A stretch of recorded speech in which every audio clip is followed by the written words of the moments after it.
Emanuele e Guilherme. Vocês atuam aqui em Bento Gonçalves, uma cidade com uma identidade muito forte ligada à imigração europeia. Como é que a vossa escrita e a vossa arte abrangem caminho para outras narrativas e mostram que a periferia desta cidade também tem voz e estética própria? Boa noite, pessoal. Tudo bem? A minha escrita, ela começou antes da periferia surgir na minha vida. Eu nasci em Curitiba, no Paraná, cresci no meio oeste de Santa Catarina e eu cheguei a Bento Gonçalves, inicialmente morando em bairros como Borgo, Licor Sul, então bairros que eram mais abastados em si ali. Quando eu fui morar na periferia, que hoje eu moro no municipal, foi uma estranheza muito grande e foi uma troca de vida. O meu livro eu comecei a escrever ele antes de eu ir para esse lugar, antes de eu ir para a periferia, antes de eu me identificar com ela também, lugar que eu mais pertenço hoje. E foi um choque cultural e social na minha mente muito grande, porque tudo era diferente, tudo era mais difícil, tudo era mais complicado. E todo o amor que eu trazia dentro de mim, ele foi resgatado ali.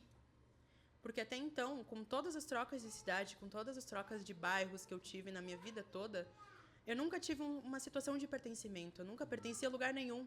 Eu sou de vários lugares. Então, quando eu vi pessoas como eu ali, foi onde, pela primeira vez, eu me reconheci como um ser humano existente. Então, a minha literatura, ela traz junto comigo uma verdade que, para mim, foi, pela primeira vez, necessária. Que foi eu me identificar como um ser humano vivo. Alguém que existe, alguém que pensa, alguém que sente. E dentro da minha literatura, eu trago isso muito no Shaira, que é toda... A Shaira, ela é um personagem invisível. Ela vê as pessoas, mas ninguém vê ela. Ela escuta a história, mas ninguém escuta dela. E foi assim que aconteceu comigo durante toda a minha vida. E é assim que ainda acontece comigo. Eu sou uma pessoa que eu observo muito. E acho que a literatura é muito sobre isso. A gente observa, a gente ouve, a gente sente. A gente absorve todo mundo, e principalmente a periferia, quando você vive ela, de uma forma totalmente diferente. Não tem como você separar uma coisa da outra. E quando a gente pega e traz uma literatura voltada para um público à margem, literalmente, da sociedade, assim como o meu bairro é para fora da cidade, é fora da BR, a gente percebe que eles precisavam disso. Eles precisavam de mim. Eles precisavam dessa voz, dessa questão de que alguém olhasse para eles e falasse: olha, eu me identifico com essa história. Eu sei o que você passou, eu sei o que você viveu, eu sei o que você sentiu. Eu vivi também. Eu sofri também junto com você. Eu vi a morte do seu filho, eu vi a doença da sua mãe, eu vi tudo aquilo, toda aquela questão de comunidade e união e também a separação que dentro deles mesmos eles fazem. Aquilo me comoveu muito. Aquilo sentiu ali, sabe? No auge da minha adolescência, aquilo sentiu em mim. Então, quando eu comecei a escrever, a literatura ela trouxe barreiras muito grandes para mim dentro da cidade, porque é uma cidade de italianos. E é uma cidade que escreve sobre italianos, que respira a cultura italiana, que promove apenas a cultura italiana. E quando nós falamos de periferia, a gente fala sobre um lugar marginalizado, a gente fala sobre um lugar inexistente dentro dessa cultura.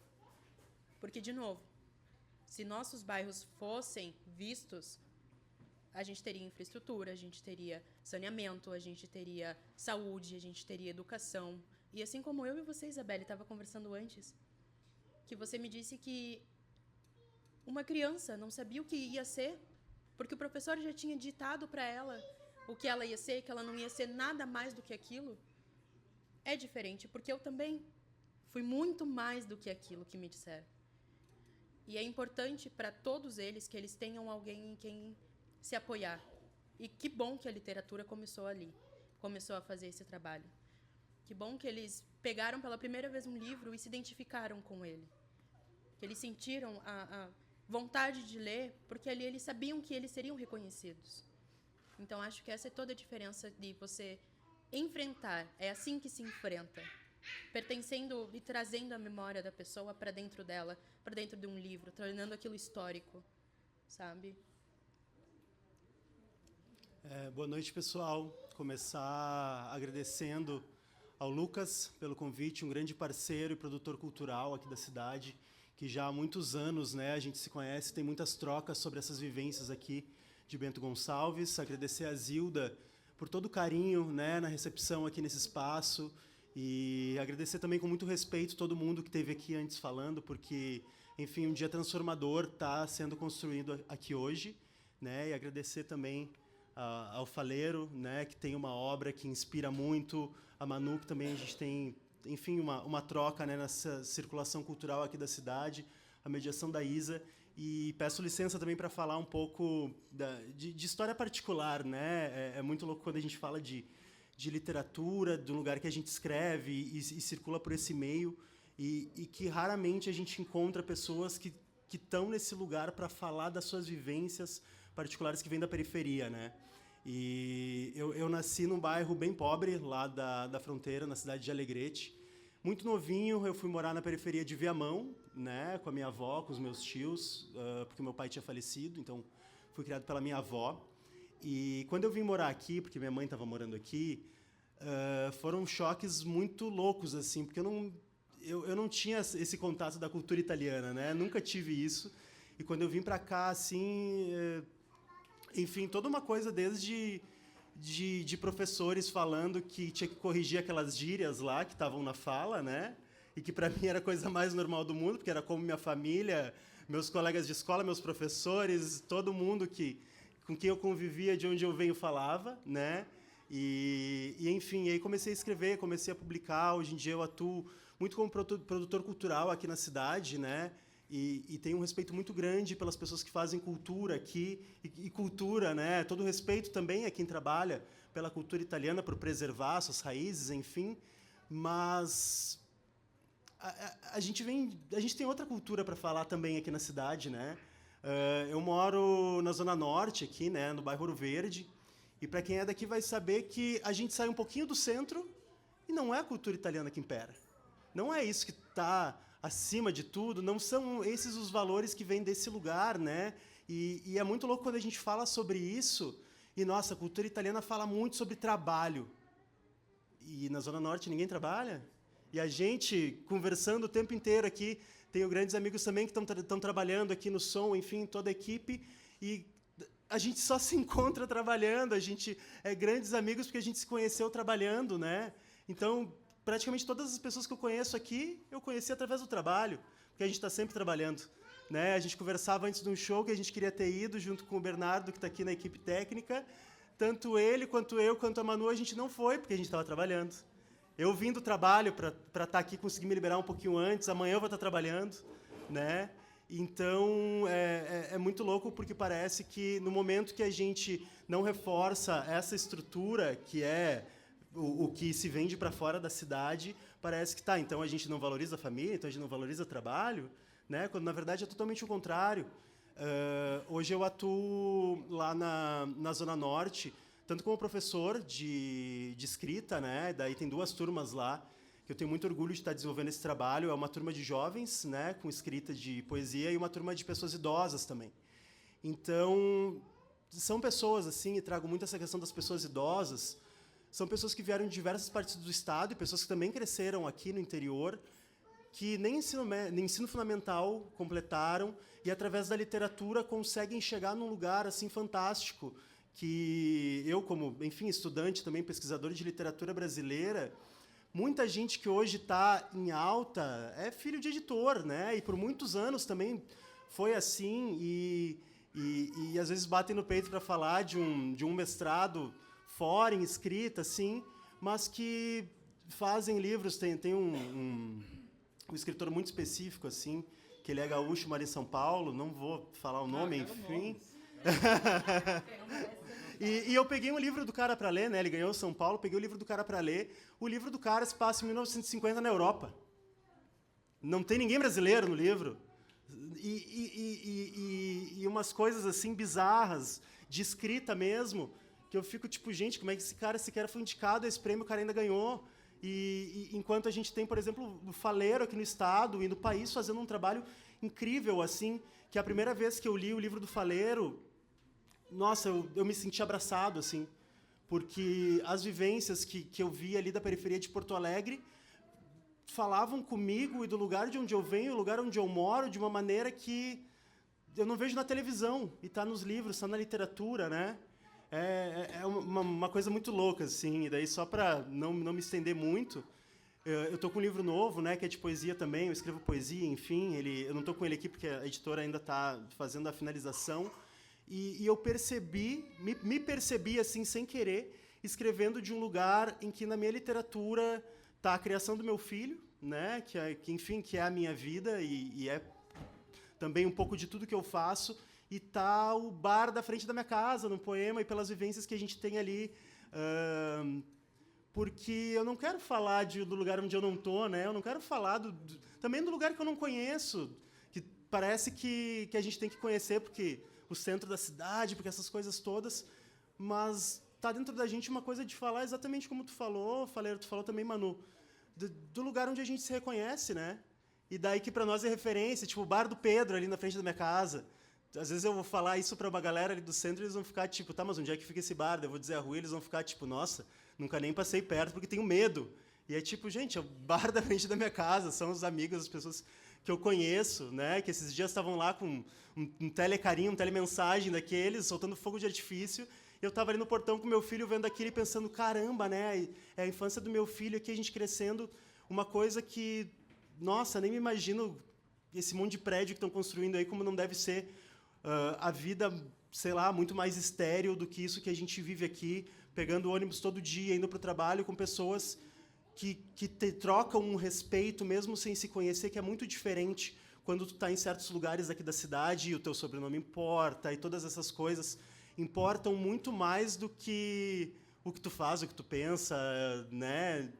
Enfim, então, tudo isso é para dizer que eu estou muito feliz de estar aqui e agradeço também, né? Eu até falei para o Lucas, né? Poxa, obrigado pelo convite, mas eu me sinto muito honrado porque se eu não tivesse aqui, eu estaria ali como público para ouvir também essa galera e tudo que é feito aqui, né? Nesse espaço e nesse trabalho também que o Lucas desenvolve, porque é no que a gente acredita, né? Nós, os nossos amigos, a nossa família, e a gente não precisa que alguém vá na televisão falar, às vezes, e reafirmar isso de uma maneira que nem o trabalho lá de escola que vocês falaram, né? Tipo, para cumprir uma tabela, para ocupar um espaço só porque agora é obrigado a ocupar esse espaço. Não, é a vida que a gente vive, né? E isso vai parar na literatura, no meio que a gente escreve, enfim, de uma maneira super natural. E é até estranho falar sobre isso, às vezes, num espaço que as pessoas não sabem do que tu está falando, né? Então, muito legal estar com pessoas que sim sabem e sabem isso porque cresceram, porque é uma coisa inerente a nós, né? E não porque nos ensinaram a ser assim. Eu gostaria de fazer uma pergunta para os três. Como é que vocês percebem a recepção dos vossos textos por jovens que muitas vezes não se viam representados nos livros clássicos? A literatura pode ser a porta de entrada para o letramento racial desses jovens? Começo? Eu me lembro uma vez que eu tinha lançado meu primeiro livro, era um livro de contos, chamava Vila Sapo.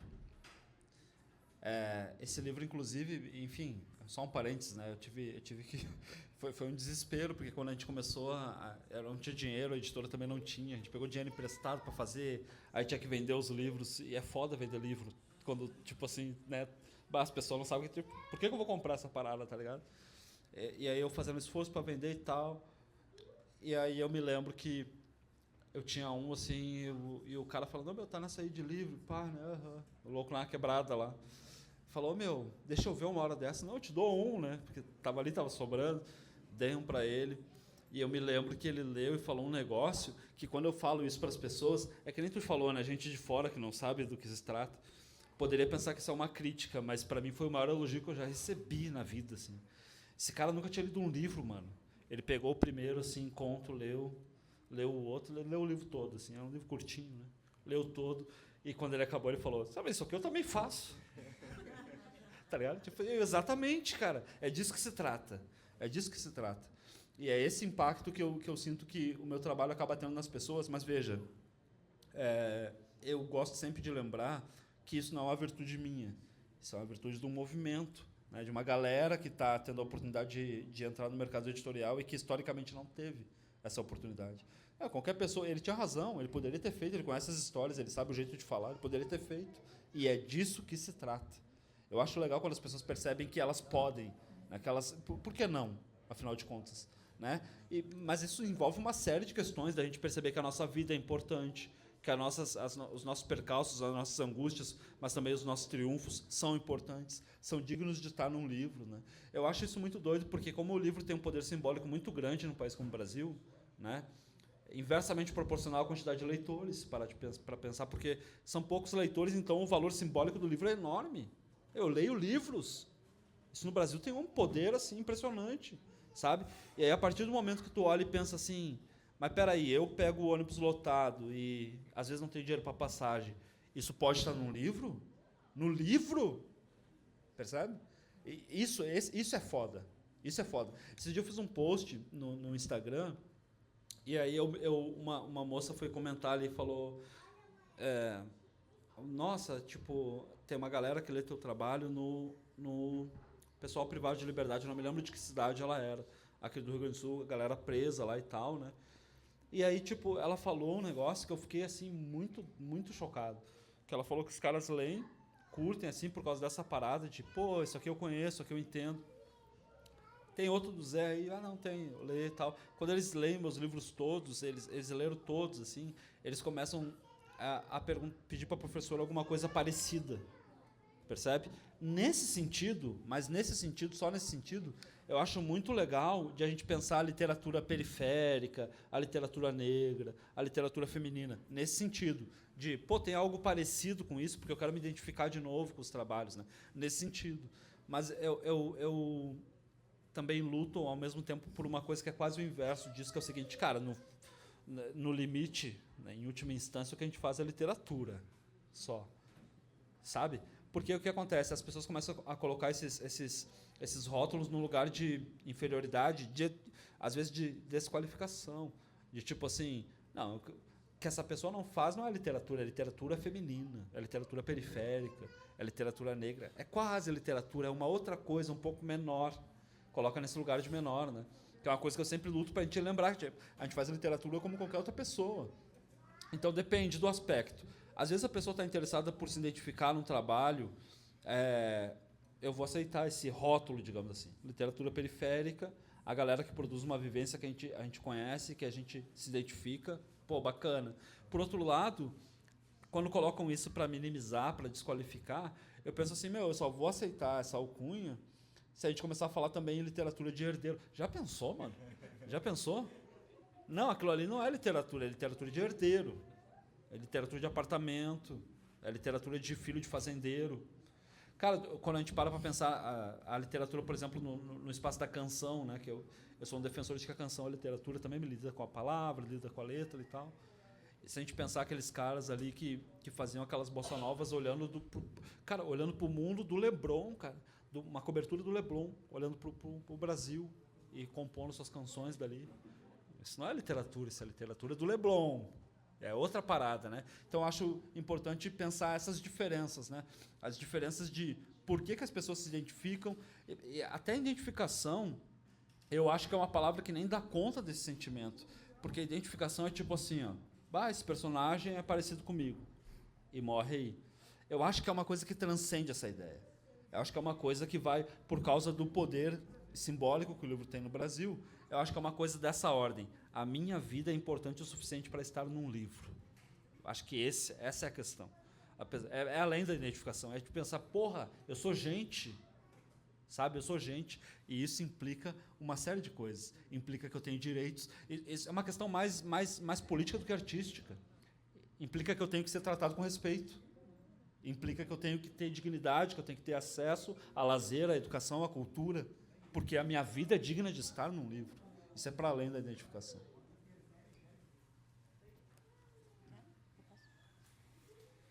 Foi muito estranho a primeira vez que eu palestrei com o Shaira numa escola. Foi a escola que eu estudei, inclusive. Que eu fiz o ensino médio aqui em Bento. E as pessoas me viam depois que eu saí do ensino médio e elas pensavam que eu só tinha terminado o ensino médio e do nada eu apareci com um livro, né? Tá, vou palestrar, vocês vão me ouvir, como se isso fosse a coisa mais normal do mundo. E muitos deles leram um livro antes de eu chegar lá, já estava na escola antes de eu chegar lá, e eles me falavam assim, mas a gente te conhece, a gente não precisava ler. Você é exatamente assim, você é exatamente essa pessoa. Você sempre foi. Então, quando ali, naquele momento, que foi a minha primeira palestra, que alguém se identificou comigo, eu parei, eu pensei, nossa, mas por tanto tempo vocês demoraram para me dizer que vocês me viram? Tanto tempo que vocês demoraram para dizer que vocês sabiam como eu era? E então, virou uma chave muito grande na minha cabeça, porque depois eu fui palestrar em escolas periféricas e eles ficavam tipo, nossa, você é igual a mim. Nossa, você é diferente das outras pessoas da cidade. Nossa, você realmente gosta da gente.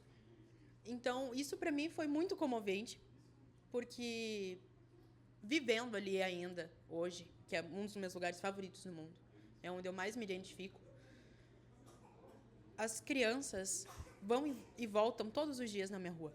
Todos os dias. E eu ainda vejo a falta que a literatura faz nelas. Porque é que nem eu antes estava conversando contigo, Isabelle.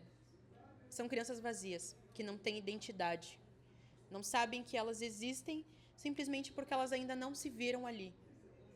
Então, quando a gente traz na literatura, em algo que normalmente é considerado como elite, que apenas a elite tem acesso, que apenas é voltado para alguém que tem grande porte intelectual, para dentro da periferia, para essas crianças, para elas terem acesso e elas se veem nisso, é gigantesco. É gigantesco. Porque é exatamente nesse momento em que você transforma milimetricamente a vida de uma pessoa. E tudo muda. Tudo muda. Porque a nossa literatura ali, ela deixa de ser uma literatura simples e passa a ser uma literatura mundial. Ela acaba ganhando um poder gigantesco de percorrer lugares que nem a gente, como escritor, imagina que vai chegar. Eu não imaginava que meu livro ia chegar na Irlanda, mas ele chegou lá. E ele chegou lá muito mais do que chegou aqui no Brasil. Eu vendi muito mais na Europa, meu livro, porque eles se importavam mais com a nossa realidade do que os nossos brasileiros, do que nós mesmos.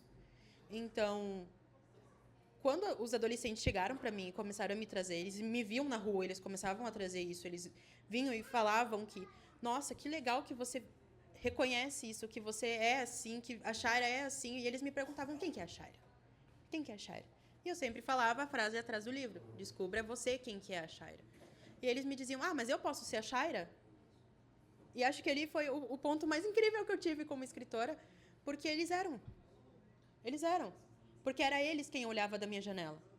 Enquanto os tiros estavam tocando, o terror na noite de todo mundo, era eles que eu ouvia, era com eles que eu escrevia. Era com essa realidade.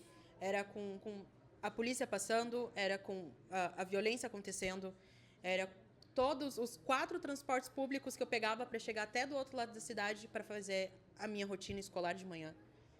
Assim como eu também pegava mais 2 para fazer a minha rotina de estudo à tarde, assim como eu trabalhava à noite.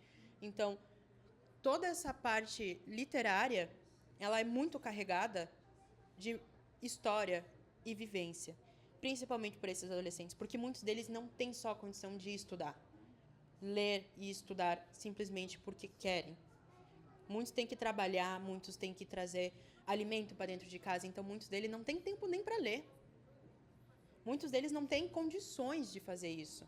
Então, quando pequenas porções nossas, como os escritores, que é os nossos livros, porque eu falo que é uma pequena porção nossa, é uma parte de nós, chega alguém que viu e se identificou ali e sentiu a nossa presença ali, aquilo muda tudo, porque o cansaço some, a sobrecarga some, a falta de visualização social que ela tem some. A gente, como escritor, não é nosso dever, mas é mais uma responsabilidade humana. A gente repassar sempre para o próximo e principalmente para as próximas gerações tudo o que a gente viu, tudo o que a gente viveu, tudo o que a gente soube do nosso mundo para que elas tenham acesso a isso. para que se elas quiserem mudar, elas possam, para que elas quiserem conhecer, elas conheçam, para que elas quiserem fazer outros frutos, elas possam fazer.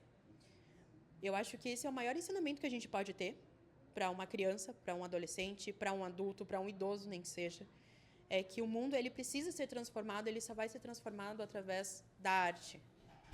A arte tem o poder de conter, assim como dizia uma vez Jean Willis me disse, que a arte é o único ser que tem o poder de conter a vida, conter a morte, conter o mundo e mais mundos dentro de si. Então, eu quero que todos os adolescentes possam ter a experiência que é pegar um livro na mão e sentir o gosto de ler ele por inteiro. E ter mais vontade, e ter mais gana de procurar e querer mais e mais livros. Porque é um universo incrível. A gente que escreve, a gente sabe que é difícil, mas é um universo incrível. Eu vou falar de duas coisas que eu fiquei pensando assim a partir do que vocês falaram, né? Tem uma história muito clássica do Sérgio Vaz, um grande poeta, né? E que tem um trabalho também com o Sarau da Cooperifa, que é fantástico, assim, histórico também para o Brasil. E eu entrevistei ele no ano passado. Ele sempre conta essa história que é muito boa, né? Que ele foi falar sobre literatura, né? Na FASE, lá em São Paulo. Daí ele perguntou se alguém gostava de poesia. Ninguém levantou a mão. E daí ele começou a recitar a letra de Negro Drama, né, dos Racionais. E eles começaram a recitar, a cantar junto, né? E daí ele terminou e um jovem perguntou: "Pô, tio, mas isso aí é poesia?" Então a gente gosta, né? Então nós gosta. Porque às vezes o que falta, né, é a gente mesmo entender, né, que a gente consome muita arte. E a gente consome também muita arte, né, que fala do que a gente vive, mas parece algo tão distante às vezes, né? E eu trabalho muito com feiras de livro, com eventos literários que vão em escolas, né? Agora, nesse momento, nessas 2 semanas, eu estou trabalhando com um festival de literatura infantil. E uma coisa que sempre acontece, assim, todos esses anos, que é muito transformadora, assim, é a gente chegar numa escola que os alunos, assim, digo agora também desde a literatura infantil, que tem crianças de 0 a 10 anos, há outras feiras que atingem, enfim, ensino médio, e os alunos trabalham os livros, né, desses escritores previamente, e não são aqueles escritores que talvez a gente cresceu lendo, que já morreram há muito tempo, né, e que são muito distantes, que às vezes falam de outras coisas. E no momento que o escritor chega na escola, tem um brilho ali no olho do aluno, da criança, que, em primeiro lugar, é de ver que o escritor e a escritora são pessoas reais, que estão vivas, e que estão ali na escola, e que, às vezes, atravessaram o país para ir na escola falar do livro que escreveu, falar da história que escreveu, e que, às vezes, é isso, né? Uma história que nasceu enquanto picava tempero para fazer a comida do filho, sabe? Né? Não é aquele escritor que, nossa, a vida dele é sentar na frente da máquina de escrever e ele só faz isso, né? Porque ele já nasceu com grana e ele vai fazer isso porque, né, ele tem essa oportunidade também de fazer isso, né? De escritores reais, de pessoas reais, assim. Então, a gente se encontrar, a gente falar disso, né, entre meio também de pessoas e pessoas que escrevem, e conversar sobre essas diferentes realidades, né? De como, às vezes, tu tem que achar, mesmo trabalhando com literatura, às vezes, né? Produzindo eventos de literatura, circulando por aí com literatura, tem que achar um tempo no dia, no meio da correria, às vezes, para ler, né? E ainda mais para escrever, né? Porque, às vezes, é aquilo, nossa, tu é escritor, e daí, às vezes, tu se pega, faz quase um mês que tu não conseguiu escrever o negócio direito, né? Porque tu tá correndo para lá e para cá e ainda tu tá com aquela gana de também ler, né?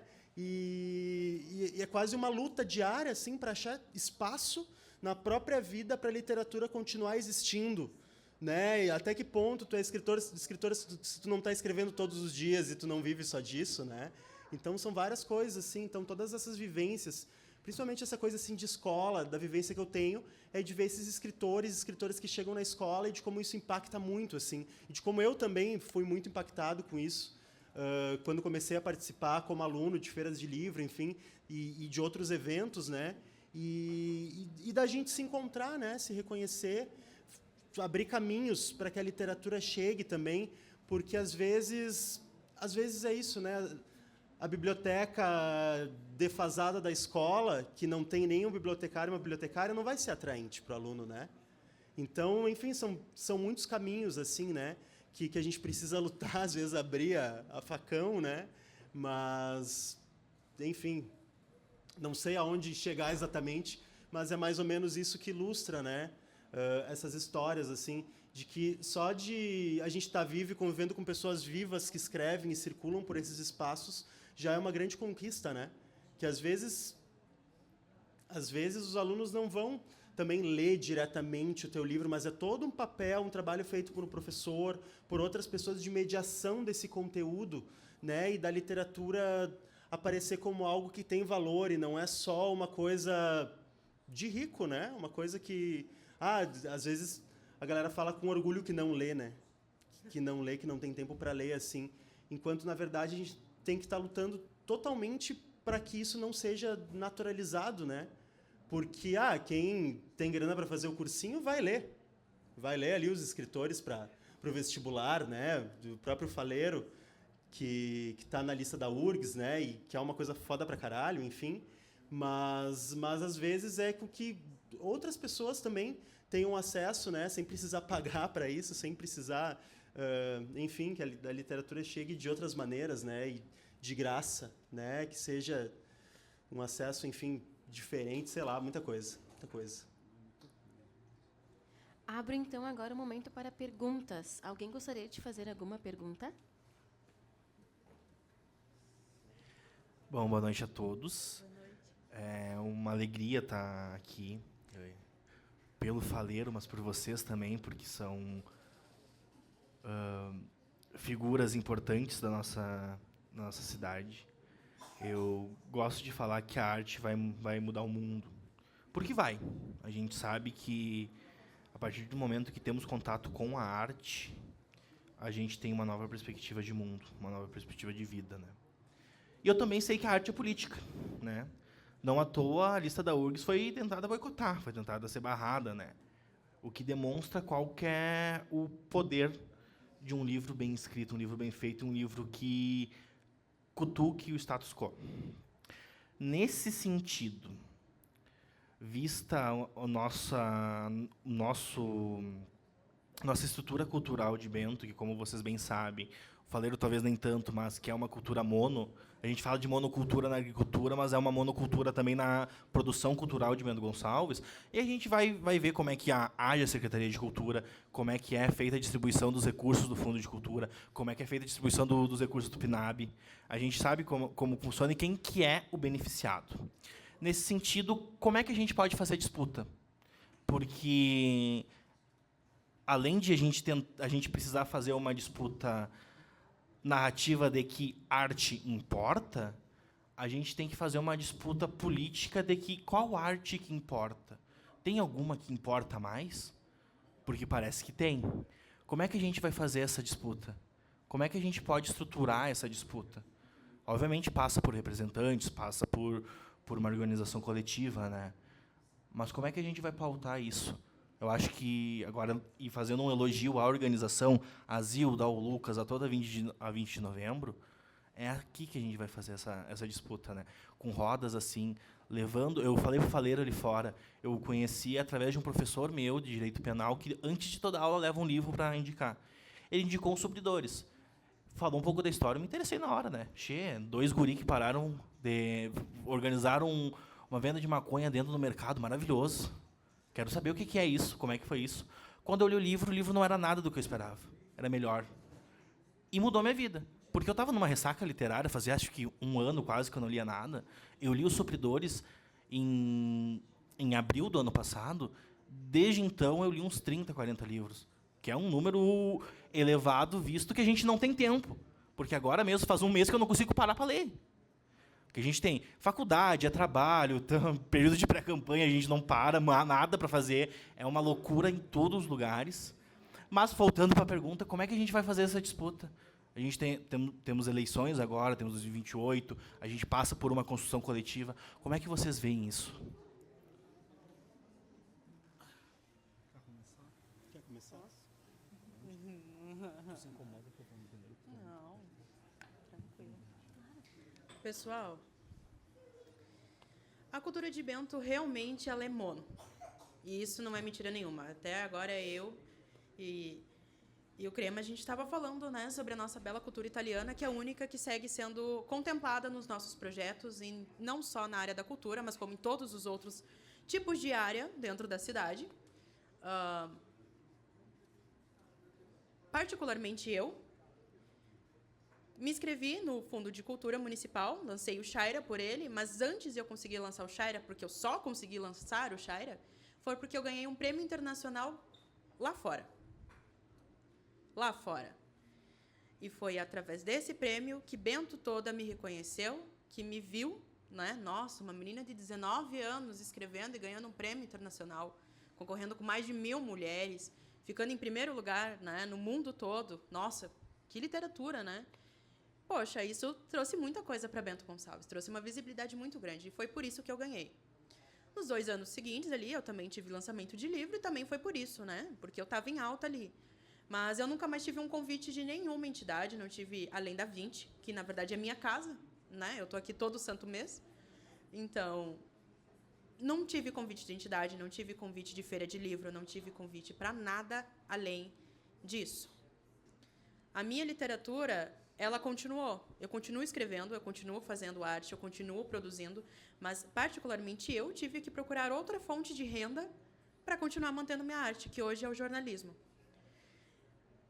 Esse tipo de manipulação cultural que existe dentro da cidade, ela impede que todos nós possamos conhecer outros tipos de cultura e viver outros tipos de cultura. Hoje, Bento Gonçalves é uma cidade muito plural. Somos italianos, somos alemães, somos negros do Brasil, aqui mesmo também somos haitianos, senegaleses, somos pessoas muçulmanas, tem 1 milhão de tipos de pessoas dentro dessa cidade. Mas só uma é vista, porque só uma importa, porque só uma rende dinheiro dentro dessa história que foi contada dentro da cidade. E não é bem assim. Nem metade da cidade realmente é descendente de italiano. Nem metade daqui é. Nem 1/3 daqui é, na verdade, descendente de italiano. Então, quando a gente pega e a gente para e pensa no nível que o poder público tem em poder manipular o que você lê, o que você escuta, o que vai passar na tua TV, o que vai passar na tua cidade, a comemoração que vai ter, o que pode ocupar as ruas, o que não pode, o tipo de envolvimento que isso exige e o tipo de violência que isso causa, é muito maior do que a gente pode mensurar aqui dentro hoje. A política pública dentro de Bento Gonçalves hoje, ela é estruturada e feita apenas para aqueles que já a mantêm. Ela é apenas dentro de uma cultura que traga simplesmente o dinheiro e a visibilidade que eles querem manter. Eu não posso dizer para que Bento Gonçalves também tem negros, não posso dizer que Bento Gonçalves está abrigando muçulmanos, não posso dizer que Bento Gonçalves é uma cidade plural. Não posso dizer que Bento Gonçalves tem problemas na saúde. Não posso dizer que Bento Gonçalves tem diversos problemas na educação. Isso seria um problema. Então, o meu projeto não vai ser aprovado. O meu projeto ele não vai entrar nem sequer para votação. Porque eu esclareci um problema que eles não querem que ninguém saiba. E essa é a verdade. Então, sim, a política pública de Bento Gonçalves é bem fraca dentre todas as outras políticas públicas que a gente detém aqui. Só que, na questão cultural, a gente é muito invalidado, porque, normalmente, a cultura ela esclarece muitos pontos e traz muitos pontos que precisam ficar escondidas, principalmente nos anos eleitorais. Precisam ficar escondidas, principalmente quando a gente fala de política. Ninguém precisa saber que tem doença, ninguém precisa saber que tem animais passando necessidade, ninguém precisa saber dessas coisas. Imagina, é uma cidade perfeita. A cidade do vinho, a capital do vinho, é só isso que a gente é. Mas vocês têm noção que é só isso que a gente é? É só isso que a gente é, capital do vinho. O tipo de que cultura que a gente produz? Me digam. Que tipo de cultura que a gente produz? Que vocês não citem que seja uma que não seja italiana. Não tem? Não tem simplesmente por causa que é monopolizado. E esse tipo de estrutura vai acabar afundando todos nós que tentamos produzir arte. A gente tem a NEST aí há anos e anos e anos, e a NEST não tem o reconhecimento que deveria. A gente tem a 20 de novembro, que está há anos e anos e anos e não tem o reconhecimento que deveria. Temos diversas entidades que não têm o reconhecimento que deveria, porque não trabalham dentro da cultura italiana. E não é um problema a cultura italiana. Não estou problematizando. Eu também tenho parentes italianos, eu também venho de uma ascendência italiana. Não é esse o problema. O problema é você querer diminuir outras vivências, porque a tua é a especial. Tornar a tua a única experiência possível e válida. A gente não pode invalidar a vida dos outros, a gente não pode invalidar os acontecimentos do dia a dia, porque eles simplesmente acontecem.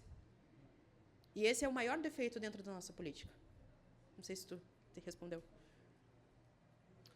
Então, eu vou tentar trazer talvez um contraponto e, ao mesmo tempo, reforçar um pouco disso, que eu acho que quando a gente fala nessa cultura daqui, que é mono, a gente pode dizer que é a cultura que é valorizada pela própria cidade e que se propaga para fora. Mas, ao mesmo tempo, o que eu vejo é uma quantidade absurda de pessoas trabalhando com outras frentes culturais aqui. Muito mais, até, do que pessoas que recebem muito dinheiro de empresas, etc., né, para reforçar a cultura italiana. Só que todo ano tem a festa, que é da cultura italiana, tem não sei o quê, não sei o quê. Então, dessa maneira, o que repercute mais fora, na maioria das vezes, é a cultura italiana, porque ela tem mais investimento. Mas, daí quando tu fala, né, Manu, dessa questão assim, de qual outra cultura... Gente, eu arrisco dizer que nós somos uma capital também do hip-hop. E que não, ela não tem o investimento que não seja através de lei de incentivo à cultura, que é a maneira que consegue acessar e consegue manter os projetos acontecendo, porque não depende que a prefeitura vai lá, que tem uma empresa, né? Eu sei dessa realidade que é muito difícil chegar numa empresa e dizer eu quero que você patrocine o meu projeto de hip-hop na capital do vinho, né? Mas a realidade que a gente tem hoje são coletivos de hip-hop aqui da cidade que estão transformando já há muitos anos e transformam a realidade das pessoas aqui com milhares de projetos, assim, milhares não, né, porque nós somos uma cidade pequena, mas enfim, com muitos projetos anuais, assim, que atuam diretamente nas comunidades há muitos anos e que é reconhecido no hip-hop do Brasil inteiro e que circula pessoas do mundo inteiro que vivem de hip-hop em eventos incríveis que acontecem aqui, né? E eu tenho um grande amigo, né, que é também escritor e trabalha ativamente, né, um produtor cultural incrível aqui da cidade, e é muito curioso, né, isso sendo gravado.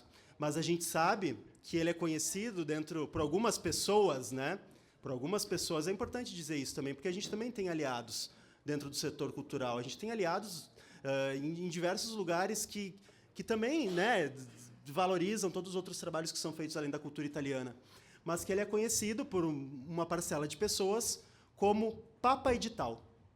Por quê? Porque ele escreve projetos fantásticos e não tem como... Sabe, às vezes eles ficam procurando pelo em ovo para não passar projeto dele, porque ele passa muito projeto. Por que ele passa muito projeto? Porque os projetos são muito bons. Porque são projetos que mudam vidas, porque são projetos que atuam de uma maneira que a cultura italiana não consegue atuar, não consegue também, de certa maneira, conversar com a realidade dos jovens, né, e das pessoas aqui da cidade. E é muito bizarro isso, né? Porque todo o trabalho que ele tem, todo o estudo que ele tem e que ele desenvolveu ao longo desses anos, parece que não importa nesses momentos, né? Recentemente teve um edital assim que ele mandou do coletivo que ele faz parte, um portfólio assim de 30 páginas. E acharam pelo em ovo para ele não passar nesse edital, enquanto outras entidades assim que nunca fizeram um evento aberto à comunidade gratuito ou em periferia e passou assim. E isso é uma coisa que a gente fica triste, né? A gente fica triste, mas eu acho que como a gente vai lutar contra isso? Se instrumentalizando também cada vez mais e também instrumentalizando nossos pares e as próximas gerações, né? Por exemplo, essa questão, a gente tem um fundo municipal aqui que é diferente de várias outras cidades e tem um recurso muito grande. O que importa é a gente se instrumentalizar para conseguir acessar.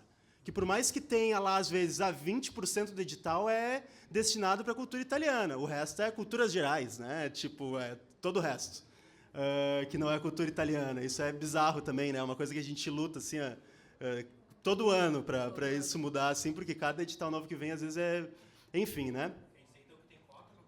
Quer dizer que tem cota para a cultura italiana? É isso aí. Então, eu acho que é também, né, a gente colocar também projetos e fazer ações que instrumentalizem a comunidade a produzir projetos, a entender como que faz, como é que escreve um projeto, como que inscreve um projeto, né, para quando abrir o projeto, quando abrir edital, a gente conseguir passar, a gente conseguir acessar esses recursos, porque os recursos estão ali.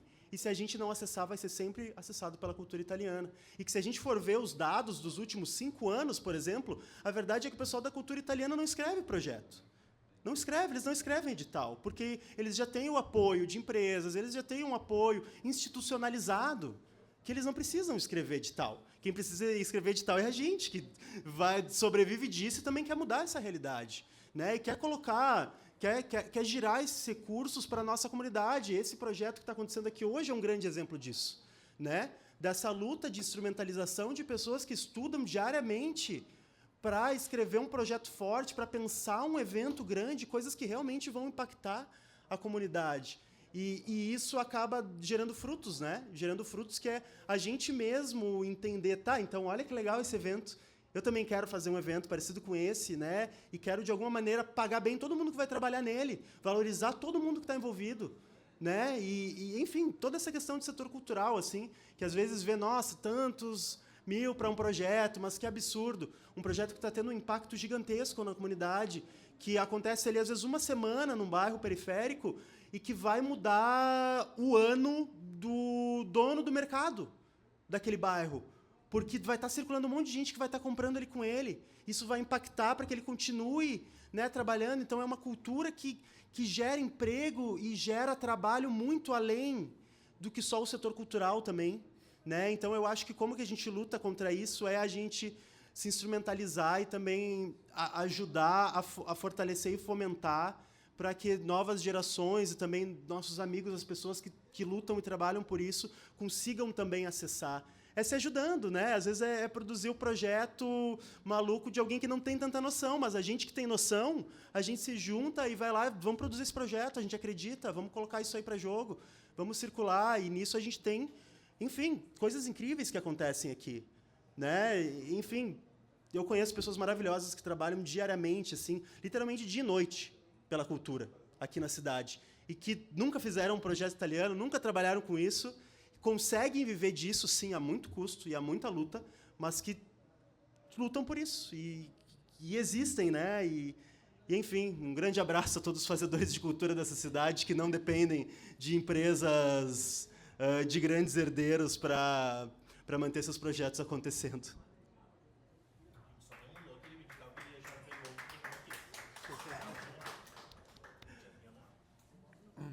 Sabe que quando às vezes as pessoas me perguntam por que eu comecei a escrever os supridores e tudo mais, né? E quando eu tento voltar aquele tempo, tentar resgatar aquela memória, eu me lembro de quando eu conheci o marxismo, assim, sabe? E eu me lembro que eu pensei uma coisa muito ingênua naquela época, que era assim, caralho, tem outras pessoas preocupadas com a injustiça no país, não é só eu, sabe? Agora, olhando em retrospectiva, isso parece imbecil, mas na época foi uma surpresa mesmo para mim. Tipo assim, sempre tem alguém que já pensou as coisas antes, né? Hoje em dia eu penso que isso é meio estatístico, assim, né? Se tu parar para pensar, se a gente tentar pensar soluções para algumas coisas hoje, tem os meus contemporâneos que estão aqui, tem as pessoas que estão vivas hoje e tal, mas, tipo, cara, tem a geração anterior que teve um pai, que teve um vô, que teve... estatisticamente, alguém já pensou nessa parada, tá ligado? Alguém já pensou sobre isso. E aí, isso que tu tá me falando me parece uma problemática que... agora, não sei se é Marx ou se é Engels que fala: as ideias dominantes numa sociedade são as ideias da classe dominante. Basta isso. Acho que isso demonstra a natureza do problema que a gente tem aqui. Porque tu não precisa de maioria, sabe? Eu quero até discordar um pouco de ti, que quando tu fala assim, a gente não pode destruir a subjetividade do outro, a história do outro, a cultura do outro. A gente pode. Isso é feito. Isso é feito todo dia. A gente não deveria. Mas é possível. E não precisa nem de maioria para isso. Tu pode ser a minoria contanto que tu seja a classe dominante. Me parece claro que em Bento a classe dominante é a classe dos italianos, dos caras dos vinhos. Eles têm dinheiro, mano. Entende? As classes dominantes, elas impõem as ideias que elas querem impor e ponto final. Né? E aí, tipo, cara, daí como combater isso, né? Essa é a pergunta de $1 milhão. Como é que se combate uma coisa dessa? E aí tu vai vendo que tu começa a pensar, eu acho que todo mundo tem ideias bacanas, assim, para combater isso, mas uma ideia sempre tem um como antes. Eu não sei se eu consigo explicar isso direito, mas, por exemplo, tu tá falando em se instrumentalizar. Pá, isso eu acho foda, que a galera ter consciência de que elas podem passar no edital e falar de outras coisas que não seja vinho, tá ligado? Tá, legal. Mas como? Mas tem um como antes, que é tipo, por que essa galera não se instrumentalizou ainda e como se faz isso? Eu identifico uma coisa antes, por exemplo, mas vai ter um como antes do meu também. Né? O que eu identifico antes é uma certa cultura de viralatismo que a gente tem, assim, sabe? Um complexo. Né? Até fazer um parênteses aqui meio breve. Tu falou de direito penal, teu professor, né? Cara, tu acredita que um dia eu fui fazer uma conversa na URGS no direito penal? E aí o cara veio me falar um negócio achando que eu ia achar o máximo. E eu achei uma bosta, assim, aquilo ali que ele me falou. Porque ele disse assim, mano, os caras usam muitos supridores no direito penal aqui na URGS. Né? Pô, que legal. E eu, pô, que bacana. Aí eu até me animei. Mas depois ele disse assim, ó, é que acontece o seguinte, ó. Ninguém conhecia o teu livro em Porto Alegre. Eu sou de lá. Ninguém conhecia. Mas um dia veio os caras da aula aqui de direito penal, os caras vieram da França. E os caras leram supridores em francês na França. E eles disseram aqui que era um livro legal de trabalhar o direito penal. Aí a URGS começou a usar os supridores do direito penal. Velho, tu tem que esperar um francês vir te dizer que o negócio é massa. É pra fuder, né? É pra fuder. Mas esse é um complexo de viralatismo. Mas veja, esse é um complexo que ele se dá em muitas esferas. Ele pode ser no micro, no macro, sabe? A gente está falando aqui de coisa internacional e tal, né? Mas só que isso se dá em pequenas esferas também, sabe? Porque, veja, os bons trabalhos, as boas ideias estão em toda parte, sabe? A gente não precisa esperar um francês vir dizer pra gente o que é legal, sabe? O pessoal de Bento não precisa ler um José Faleiro, não precisa, tem autores aqui, entende? A cultura está sendo produzida aqui, as ideias estão aqui. Eu acho que perder um pouco desse complexo de viralatismo é o como antes. E aí vem um como anterior, que daí eu não sei. Que é tipo, tá, e como faz para a gente desconstruir esse complexo? Né? Para a gente poder se emancipar, para a gente poder se preocupar com os editais, se instrumentalizar e poder fazer uma narrativa. E é isso, sempre tem um como antes. Como fazer? Quando tu responde isso, aí tem um como anterior. Tá, mas e como chegar nisso? E quando tu responde, aí tem um como, tipo, né? Mas o negócio é fazer progresso nesse sentido.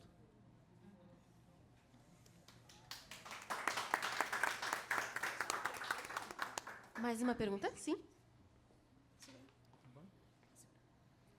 Bom, primeiro eu quero parabenizar vocês três pela potência das falas, pelo prazer de conhecê-los pessoalmente.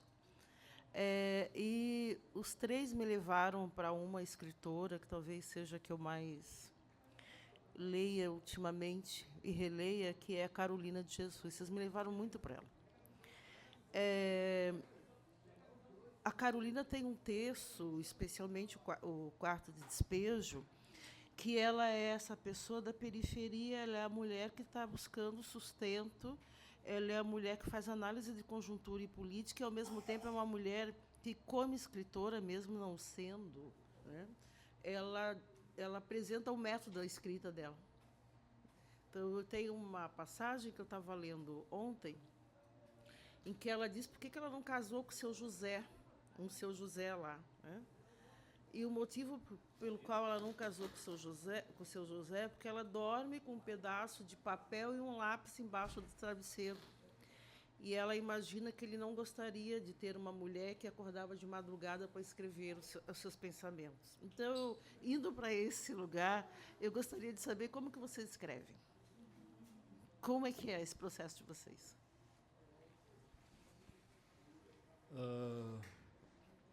Posso começar? Assim, sabe que a minha namorada, ela com muita frequência faz um comparativo assim da Carolina com a... Esqueci o nome agora. Inglesa, mulher, burguesa... Virginia Woolf.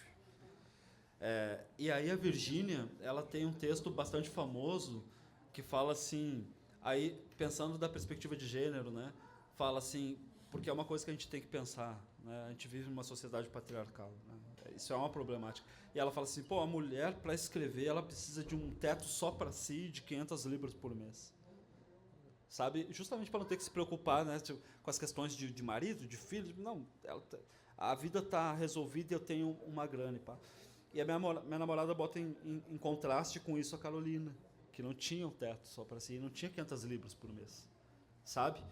E quando eu paro para pensar nisso, eu fico, porra, meu, se eu for me inspirar, tipo, por exemplo, numa Virgínia, ela tá muito mais afastada de mim do que uma Carolina, por exemplo. Eu, para escrever, hoje em dia minha vida até não tá tão ruim, né? Mas quando eu comecei, para eu escrever era foda, E quando eu fui ler Carolina, tipo, era muito parecido. Que era tipo assim, as condições que tem é essa. Vai encarar ou não vai? Tá ligado? Que era isso. Aí eu pegava e ia... tava no trampo, assim, trabalhava na construção civil, e eu ia comer rapidão para tirar um cochilo, tinha uma ideia da hora. E eu levava o caderno. E tipo, sacrificava o horário do descanso. E escrever, né? Então, tipo, eu acho que... eu não sei como é que é para vocês, mas para mim, tipo assim, a escrita é uma coisa que... De todas as coisas que eu gostei de fazer e que eu gosto de fazer, porque eu gosto de fazer outras coisas para além da escrita, né? Mas a escrita, ela se destacou porque ela foi a única coisa que ela se impõe. Das coisas que eu gosto de fazer, é a única que se impõe. Ela se impõe. Então, tipo assim, não importa em que circunstância eu esteja, eu vou escrever, velho. Eu vou ficar sem dormir, mas eu vou escrever. Eu vou ficar com fome, mas eu vou escrever. Eu vou ficar cansado, mas eu vou ir falar de literatura, eu vou conversar com as pessoas, ela se impõe, percebe? Então, tipo, para mim a produção literária é uma coisa existencial, sabe? Porque isso é outra coisa que eu gosto de debater também. A gente tem uma ideia de vida, de reprodução de vida, que acho que todo mundo está muito acostumado a conversar e pensar sobre, que é como a gente faz com que a vida seja possível, viável. Então, por exemplo, a gente trabalha para pagar as contas, né? Para ter o que comer, né? Para poder pagar a conta de água, pagar o aluguel, sei lá, dormir, né? E isso garante que a vida exista. Mas tem uma pergunta depois daí, que é, e aí tu faz o que com a vida? O que tu faz com ela? Né? Tem coisa que a gente faz para viver e a gente precisa viver para fazer alguma coisa. Isso é escrita para mim. Eu estou vivo para isso. Eu estou vivo para poder falar sobre literatura, falar dos meus textos, escrever, pensar histórias, e isso se impõe. Então é assim que eu produzo. Eu produzo porque nessa dinâmica da literatura se impondo. Né? Então, eu tendo dificuldades ou não, eu vou escrever. E nesse sentido, Carolina, para mim, é a maior inspiração, que está nesse lugar de... ela, inclusive, tem alguns obstáculos a mais do que eu. Né? Porque, sou homem, né? É uma mulher, ela tinha filhos, sabe? Estava lá na favela do Canindé. Ela estava numa situação de precariedade que, embora a minha vida tenha sido precária, em muitos momentos, nem se compara àquela precariedade que ela experimentava. Então, eu olho para ela e tipo, se a escrita se impunha, no caso dela, eu tenho a obrigação de escrever. Não é eu posso, eu tenho a obrigação. Né? Então, para mim, funciona um pouco assim.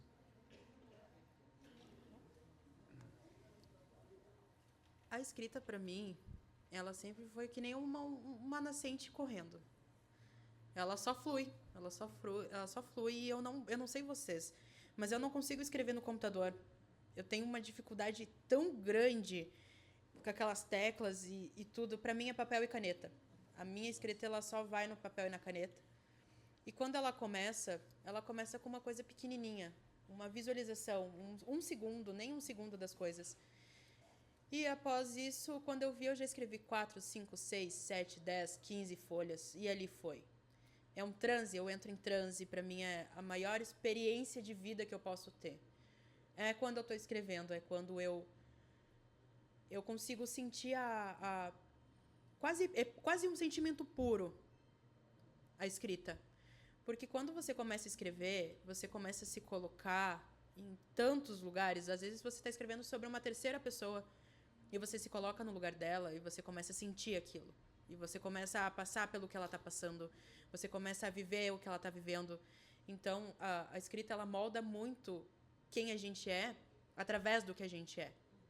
Então, eu posso escrever sobre o Crema, eu posso escrever sobre o Faleiro. Eu não sou eles, mas eu sinto como eles, eu vivo como eles, eu reajo, a minha carne é a deles. A escrita ela se torna um transe tão grande quanto você escreve que você é fluente. é algo tão natural que ele só flui dentro de você e você começa e você não termina. E quando você vai reler, muitas das coisas nem fazem sentido. Pelo menos para mim, muitas das coisas que eu escrevo nem fazem sentido depois. Mas aquilo era um sentimento tão real, era tão real o que eu estava fazendo ali, que para mim eu acho que o melhor momento do meu dia é quando surge essa ideia instantânea na minha cabeça. E eu sempre tenho um caderno e uma caneta comigo, quando eu saio de casa, e eu sempre escrevo. E às vezes eu estou no ônibus, às vezes eu paro na rua e eu abro aquele caderno e eu escrevo alguma coisa. E eu vou fluindo e eu vou escrevendo, e quando eu vi, eu tenho N cadernos dentro de casa. Exatamente por causa disso, porque eu começo e eu não paro, eu não consigo parar. Sabe? Eu acho que quando a literatura ela entrou assim na minha vida, a escrita começou assim, entrar realmente na minha vida, eu comecei com a música. Meu pai toca violão e ele tem a voz muito parecida com a do Renato Russo. E aquilo era tudo para mim, era o meu mundo, né? Era Legião Urbana, era ouvir ele, meu pai tocar, então eu tive essa influência desde cedo. Então eu comecei escrevendo música. E quando eu não consegui mais me identificar com a música, eu comecei a escrever literatura. Era como se ali eu tivesse encontrado um pedacinho, sabe? Um espaçozinho onde que eu pudesse expandir o mundo todo que eu vivia. Então, o mundo da escrita ela se tornou assim para mim. É uma coisa que não para quando começa. Não sei se tu conseguiu me entender. Olha, é uma luta constante, né? Até para continuar escrevendo. Porque, sim, né? A escrita se impõe, ela encontra brechas, assim. Mas eu acho que eu tenho desenvolvido, talvez, uma técnica própria de continuar escrevendo. Que é aquela conversa consigo mesmo no WhatsApp. E que ali é, sabe, no trabalho, no banho, no ônibus, anotar coisas, né? Porque às vezes você não vai conseguir parar o teu trabalho ali, né? Que tá na correria. Às vezes eu tô num evento que eu, né, a gente faz a curadoria, a gente às vezes contrata um escritor, daí a gente cuida de toda a logística burocrática. Quando ele chega, a gente ainda monta o som e a luz do evento, às vezes até meio-dia, e depois ainda vai todo mundo embora, a gente desmonta todo o evento, guarda tudo de novo para depois ir para casa, né? Então, corre em todos os lados, assim, não tem como parar no meio do que eu estou fazendo ali, às vezes para conseguir escrever uma coisa direto, né, corrida, assim. Então, o que me salva é ter essas anotações, né? E vai indo. E daí, às vezes, é achar depois o momento da rotina que eu vou conseguir parar. E eu uso muito a palavra trabalho, assim. Tem um aluno meu que eu implicava assim com algumas coisas dos poemas dele, né? Que eu dizia, olha, tipo, esse verso aqui desse teu poema, tu tem que trabalhar nele. E ele, mas não quero chamar de trabalho, né? Porque trabalho é o que eu faço lá na firma todo dia. E isso aqui é quando eu fico 10 minutos a mais no banheiro da firma, dizendo que eu tô, né, fazendo outra coisa, eu tô escrevendo esse poema aqui para trazer para aula. Então ele não gosta de chamar de trabalho, né? Então, mas eu gosto de chamar de trabalho assim no sentido de que é um momento que eu vou ter o comprometimento com aquilo ali, é o comprometimento que eu tenho com essa responsabilidade que às vezes é de entregar uma coisa que vai garantir o meu ganha-pão, então eu não posso dar mole, eu não posso errar no meu trabalho, e eu também não posso errar aí, porque é comigo mesmo o negócio, é comigo mesmo, né? Continuar escrevendo, ter essa disciplina, ter essa luta interna, assim, porque se eu mesmo não me colocar essa disciplina, não me colocar esse comprometimento de que é um trabalho, por mais que não me dê dinheiro, né? Na prática não vai me sustentar, eu não vou escrever, né? E essa coisa vai adormecendo, assim. Então, às vezes é isso. Às vezes é depois de todo o trabalho ainda, depois de dar banho no filho, fazer a comida, botar ele para dormir, pensar, tipo, amanhã às 6h30 tem que estar largando ele na escola, então tem que levantar às 5h30. Então, e vai fazendo tudo isso e pensando, mas eu estou cansado e eu queria dormir. Tá, mas vamos lá, uma horinha eu vou, né, fazer o filhote dormir, vou dizer para minha mulher, olha, amor, né, queria deitar contigo e dormir agora, mas eu vou ir ali pro quartinho, o quartinho da bagunça, né, que é onde eu tenho o notebook ali, e eu vou abrir aquele arquivo, vou tipo pegar todas as anotações, vou botar tudo num grande arquivo, depois vou pegar esse arquivo, ó, o que dá para trabalhar hoje? O que eu vou trabalhar nisso aqui? E daí eu vou, e às vezes flui, às vezes não flui, às vezes fica uma merda, né? Mas pelo menos eu estou trabalhando nisso, né? Porque se eu for esperar depender de quando estiver recebendo dinheiro para fazer isso, talvez nunca aconteça, né? Então tem que achar essas brechas. Tem que também impor essa importância para si mesmo, né? Esse comprometimento para continuar escrevendo e continuar... Às vezes ninguém vai ler o negócio, mas eu tô ali brigando com o texto, brigando com as palavras no melhor sentido possível, né? de trabalhar, de lapidar isso aí, porque para mim faz sentido. E eu tenho total consciência de que se eu não lutar por isso, ninguém vai lutar, né? Ninguém vai chegar lá em casa e vai dizer, escreve um livro novo aí agora, eu vou te sustentar por 1 ano. Né? Vou tirar um sabático de 2 anos para escrever um livro. Esperamos que todos os escritores e escritoras tenham essa possibilidade um dia, mas enquanto a gente não tem, a gente trabalha.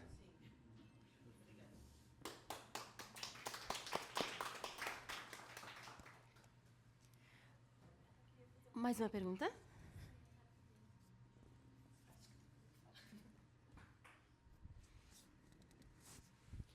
Então, eu queria saber de vocês, com que idade vocês começaram a escrever e também, assim, como que as ideias, eu sei que vocês falaram um pouquinho, mas as ideias do livro, como que surgiram?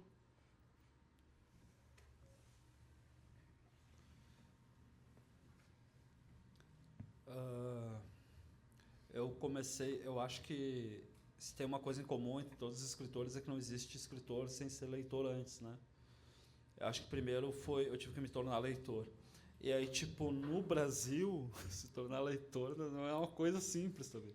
Eu venho de um lugar onde eu não conhecia nenhum leitor, meus contemporâneos, meus familiares, meus mais velhos, né? Não tinham esse hábito, eu não sou aquela criança dos filmes. E eu invejava aquela criança dos filmes, né? Que, sabe, eu vou te contar uma história agora para tu dormir, meu filho, sabe? Caralho, eu nunca tive isso, assim. Então, já daria uma história inteira de como é que eu me tornei leitor, assim. Mas me tornei leitor já tardiamente, 20 anos, 21 anos. E quando eu me tornei leitor, eu rapidamente senti muita vontade de escrever as minhas histórias, mas só que isso me acontece pelo menos comigo, assim, com tudo que eu entro em contato, sabe? Quando eu aprendi a tocar alguns instrumentos, eu queria compor mais do que ouvir música. Então eu gosto mais de compor e tocar do que ouvir música, né? Quando eu comecei a desenhar ali, rabiscar umas coisas, eu queria fazer minhas histórias em quadrinho ao invés de ler, sabe? E isso entrou até na programação de computador, velho. Veja que as pessoas eu acho isso muito doido, as pessoas usam o WhatsApp, tipo, mandam uma foto pro cara que está em outra cidade, né?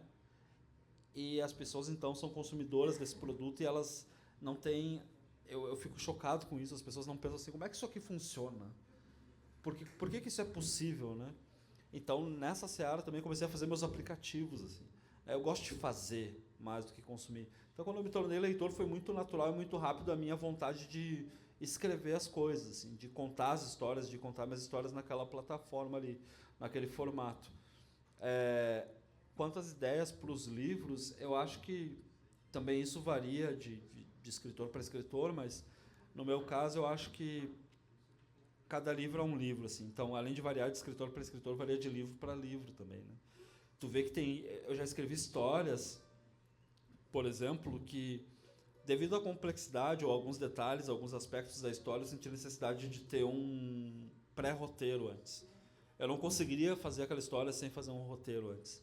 Então eu escrevo o roteiro antes e tal, e vou obedecendo aquele roteiro e vou construindo a história. Para outras histórias eu fiz questão de não haver um roteiro. Porque são histórias que eu já sabia o fim, mas não sabia o começo, ou sabia o começo e não sabia o fim. E tem vantagens nisso também, sabe? Por exemplo, aquela coisa do suspense, quando eu digo suspense, não é de tu escrever literalmente, por exemplo, um romance policial, né? Quem será que matou Odette Roitman?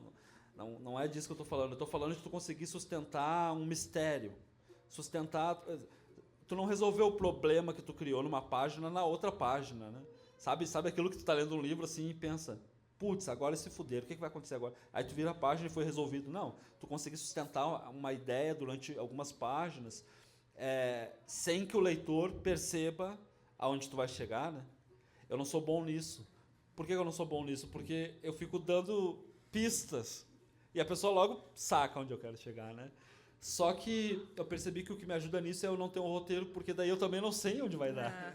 Então eu não posso dar pistas, sabe? Então eu começo a escrever uma história e tipo, já sei, vou por aqui, vou improvisando. É um grande improviso. Então para algumas histórias o improviso funciona, para outras o roteiro funciona. Acho que cada livro é um livro e cada um vai ter a sua demanda de como construir, né?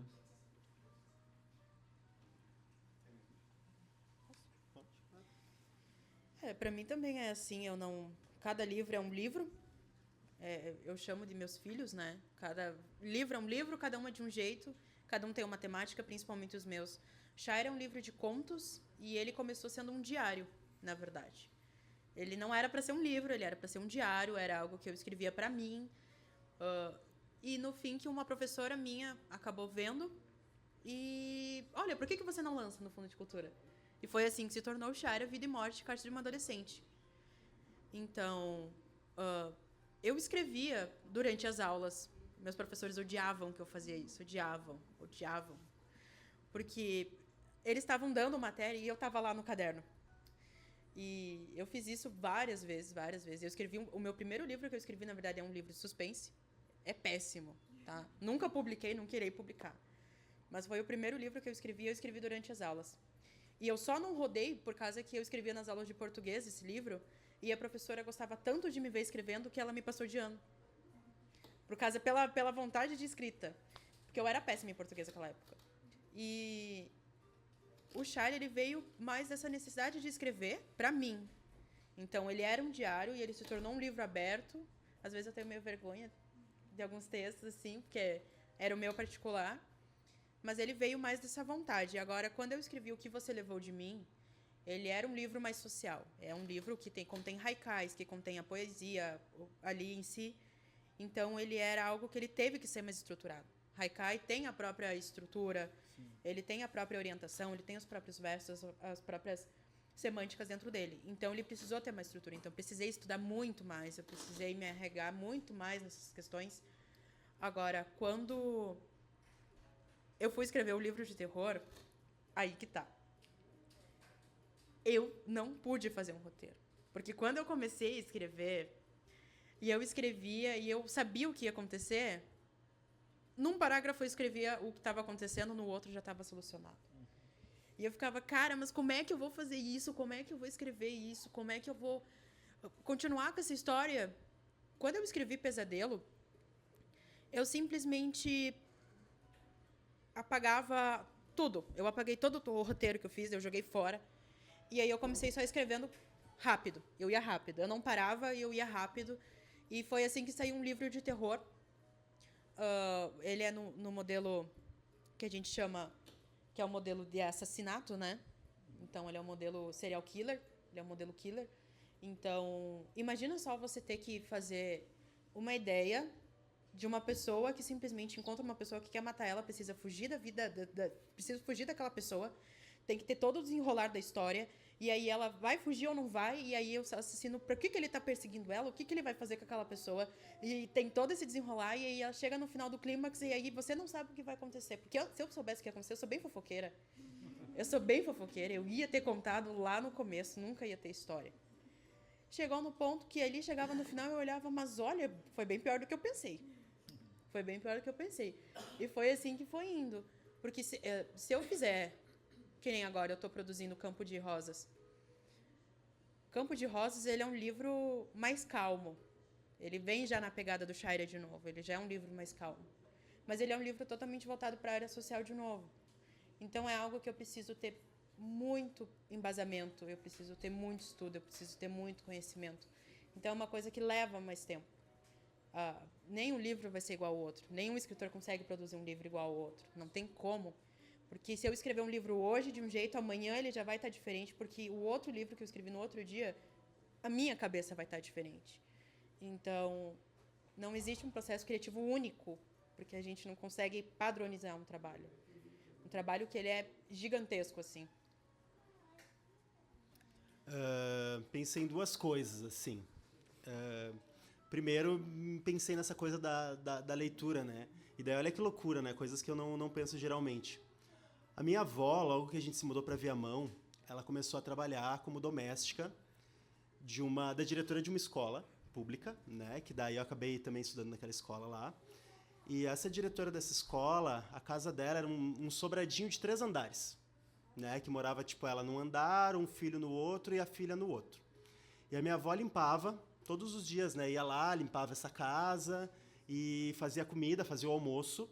E por R$100 na época, né? R$100. E o que minha avó ia fazer comigo? Me levava junto. Na época, a gente chamava de biblioteca, né? O que era uma estante com alguns livros que essa mulher tinha na casa dela e uma caixa cheia de gibi. E daí era aquela coisa, né? Minha avó, às vezes, para não, né, não ia ficar o dia inteiro ali sentado vendo TV, gastando a luz da casa da mulher, né? Então, minha avó, tipo, ó, vai ler os gibi. E daí comecei a ler os gibi, isso foi evoluindo ao longo do tempo, descobri a biblioteca da escola, essas coisas todas, né? E depois a escrita foi surgindo um pouco dessa criatividade efervescente da criança, né? Com histórias e tal. Mas eu lembro também de outra coisa paralela, que daí quando eu comecei a escrever o que eu acho que eram os protozoários assim, da poesia na minha vida, que um colega de escola me mostrou, olha que louco, né? Ele tinha um telefone, na época que tinha internet, e tinha acesso ao YouTube, uau, e ele me mostrou um videoclipe, sem som, no meio de uma aula, né? E daí eu fui para casa, minha avó tinha um celularzinho assim, que daí não rodava vídeo, né? Só no celularzinho, não tinha computador. E eu lembro que eu fiquei com o nome daquela música na cabeça. E eu fui ler a letra. E daí eu li a letra. E daí, às vezes, eu passava, tipo, uma tarde inteira, assim, lendo todas as letras, sem nem ter escutado as músicas. E daí, isso, eu fui escrevendo algumas coisas, que na minha cabeça eram músicas, né? Tipo, a partir daquelas letras de música que eu ia escrevendo. Então, eu comecei mais ou menos assim, nessa loucura toda, né? Do que era possível fazer de uma criança inquieta e curiosa, né? E eu vou trazer exemplo, assim, de o que me inspira, né? Que esse livro, que em breve vai chegar, da editora e tal, que eu vou marcar um lançamento aqui, ele é super de cotidiano. Então, tem desde essa questão... E é engraçado porque esse livro se intrometeu em outro que eu estava escrevendo, que é o TCC da pós, que eu já entreguei e tal, e vai ficar mais para frente. E daí era todo um projeto também de poesia, misturando... pegando vários filmes, que eu sou apaixonado por cinema também, e que abordam luto de alguma maneira e costurando isso nos poemas a partir da perspectiva da perda do meu pai quando eu era criança. Então, eu estava super, assim, escrevendo esse livro mais sério, né? Falando sobre luto, perda, morte, família, misturado com filmes e tal. E daí entrei de férias, né? E daí tirei férias do trabalho para ficar com o filho em casa, porque ele também estava de férias, é o que eu sempre faço, né? Ele fica de férias da escola, então eu pego férias do trabalho, tiro todas as horas acumuladas possíveis, né? De tudo que eu trabalhei no ano ali, dia e noite, muito mais que 8 horas por dia, para ficar com ele em casa, né?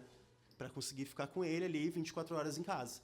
E daí comecei a anotar essas coisas dos poemas que eu fico anotando, comecei a anotar essas coisas cotidianas que eu percebi que era o que estava acontecendo comigo, né? Então, desde essa coisa de me emocionar vendo meu filho, vendo um telecarinho ali no bar do Pedro, né? Até um dia que a gente pegou o ônibus, e essa é engraçada, assim, deu um poema que está no livro, que teve um dia que eu estava no ônibus indo para o centro, e daí uma mulher meio que começou a passar mal, assim, meio que desmaiou no colo da mulher do lado, né? E daí, nisso, e alguém olhou e falou, acho que ela desmaiou. Levantou um cara, né? Pode deixar que eu sou bombeiro. E daí, nisso, a mulher que estava do lado dela, que ela tinha caído no colo, já estava abanando ela. Fica tranquilo, eu sou mãe.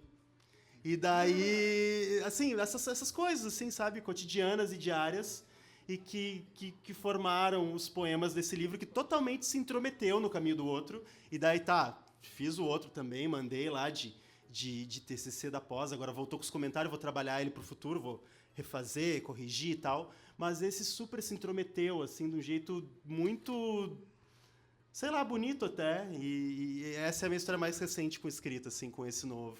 São, sei lá, a vida acontecendo e sendo registrada através da escrita de uma maneira que até eu coloco lá num poeminha, assim, que é, se eu não escrever isso... Se eu não escrever isso, em 10 anos eu não vou lembrar. Eu não vou lembrar da idade que o filho tinha nessa noite, eu não vou lembrar do bar do Pedro, eu não vou lembrar do telecarinho, eu não vou lembrar dos fogos de artifício, não vou lembrar do cara que pegou o microfone ali do telecarinho e ele fez um rap na hora homenageando a aniversariante que estava no bar.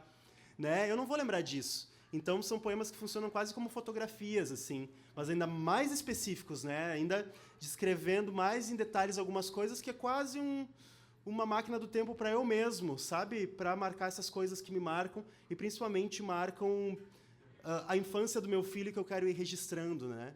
Ao longo que ele cresce. Que massa. Muito bem. Gostaria só de fazer um comentário. A leitura entrou na minha vida através... Eu era pequena, eu ia acompanhava a minha avó também, a faxineira. Foi ano passado, então. Não, foi alguns aninhos. E nos ônibus de Porto Alegre tem nas janelas poemas. Então, enquanto estava junto com a minha avó, eu ficava observando a viagem e lendo. Eu gostava de pegar o ônibus mais para poder ler. E foi ali que comecei a ler. Não me arrisquei como escritora, ainda acho que eu não tenho essa vocação. Mas como a escrita e a leitura ela é presente na nossa vida. E estava ali, na viagem, indo com a minha avó até as casas para ela poder limpar, e eu conseguia ler no ônibus os poemas dos ônibus. Autores desconhecidos, muitos, e é muito bonito isso, o trabalho de vocês é muito bonito mesmo. E a última pergunta, então, para finalizar, para quem está começando a escrever agora, nos saraus, no hip-hop, ou nos cadernos escondidos aqui em Bento Gonçalves, qual o conselho que vocês dão para que essas pessoas não desistam de registrar as suas próprias cores e histórias? Posso começar? Primeiro, um detalhe sobre... eu lembro desses poemas, né? Chamava Poemas no Ônibus, esse projeto. Cara, isso era muito da hora. Muito da hora. Eu ficava lendo também. Eu ia trabalhar, ficava lendo aquilo ali. Isso antes de ser escritor, antes de ser leitor. Até. Eu me lembro que tinha um poema que eu nunca esqueci nesse Poemas no Ônibus, que depois eu estava numa fase da vida que eu pensava... Eu não sabia se eu ia falar com a mina que eu estava afim ou se não ia, tá ligado? E aí eu lembrei de um poema que tinha ficado gravado na minha cabeça, que chamava... Eu não lembro o título, mas dizia assim... as caraminholas na cabeça espantam as borboletas do estômago. Bah, cara, tipo, de tanto poema que eu li no ônibus, tem um motivo para isso ter ficado gravado em mim. Isso era muito sagaz, a gente ficar pensando, né, sobre a coisa, tipo... Não, mano, não tem que pensar, tem que fazer, tem que viver, tem que agir, né? E, curiosamente, isso se relaciona com a tua pergunta que tu está fazendo, né? A gente não pensa sobre isso. A gente não pensa de como é que a gente faço, não faço, vai dar algum retorno, seja financeiro, seja simbólico. Eu acho que isso não importa, a gente faz, a gente precisa fazer, a gente precisa viver, né? Para mim, a escrita é vida. Sabe que uma vez eu também tive nesse dilema, escrever ou não escrever, né? Eis a questão. Eu tive nesse dilema, acho que todo mundo passa por isso. E eu me lembro que eu cheguei a esse entendimento que eu estou tentando expressar agora, fazendo um exercício de imaginação, que muitas vezes é útil, né? Eu pensei assim, eu queria ter agora alguém aqui, alguém que pudesse prever o futuro para me responder, né? Seria tão bom isso, né? Um orixá, um anjo, alguma coisa que eu... Olha, se eu me dedicar para a escrita, eu vou ter retorno financeiro ou reconhecimento do meu trabalho, sei lá. E eu ficava imaginando isso. Aí um dia eu imaginei essa entidade me respondendo, não, tu vai escrever, tu vai se dedicar e nada acontecerá, sabe? E foi muito importante para mim perceber isso, porque eu percebi que eu queria continuar escrevendo igual. E aí eu nunca mais tive dúvida. E eu não me pergunto mais sobre isso. Eu escrevo, eu sento e escrevo. Tu falou da tua história que não ficou ruim e que tu não quis publicar. Cara, tudo que eu escrevia ficava ruim. Mas eu sabia que ia melhorar com o tempo. As coisas são assim. Tudo na vida é assim. Nem andar a gente sabe quando a gente nasce. A gente precisa olhar, imitar, a gente tropeça, a gente cai. E até hoje eu estou tropeçando e caindo na escrita, sabe? Eu sou um bebê. Cada novo texto que eu vou escrever, eu preciso sentir o gosto das coisas. Eu preciso passar a mão na terra e botar na boca para ver que gosto tem. E descobrir que não foi uma boa ideia. Vou ir por outro caminho. Isso aqui não é de comer. Isso aqui é, sabe, experimentar, tentar, né? Eu acho que é isso que... Sei lá, porque às vezes a gente tem, ainda mais no mundo vertiginoso que a gente vive, de aceleração, a aceleração chegou a tal ponto que a gente quer estar pronto para começar, mano. Isso é uma contradição nos próprios termos. Como é que tu vai estar pronto se tu não começou? Sabe? A gente não pode estar pronto para começar. A gente começa e fica pronto depois, né? Então é isso, tipo, eu me coloquei nesse lugar de, tipo, vou fazer. Foda-se. Não quero saber se está bom, se não está, se vai dar algum retorno, se não vai, eu faço. Eu estou a fim de fazer, eu faço. Eu acho que isso é importante. Como é que você vai saber se você está pronta para escrever se você não tentar? O medo ele vai te impedir várias e várias vezes na tua vida de fazer 1 milhão de coisas. E se você se perder para o medo, você nunca vai fazer nada dela.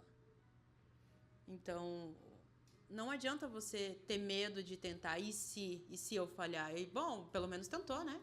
Tem tanta gente aí que nem está nem tá pensando em começar, e o medo ele não pode te travar. Nunca, nunca. Não perca por teu medo. Não perca por medo de viver, não perca por medo de escrever.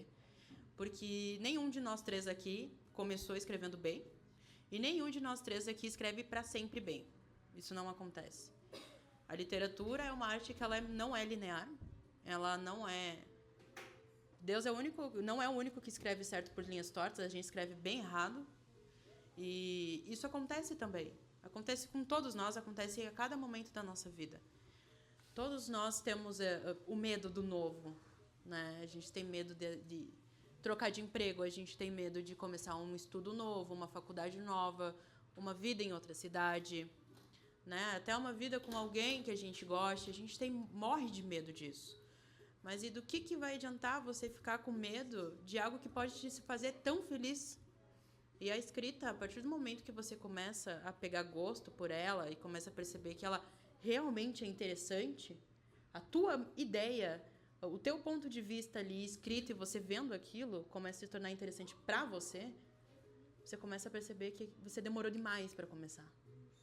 Demorou demais até para começar.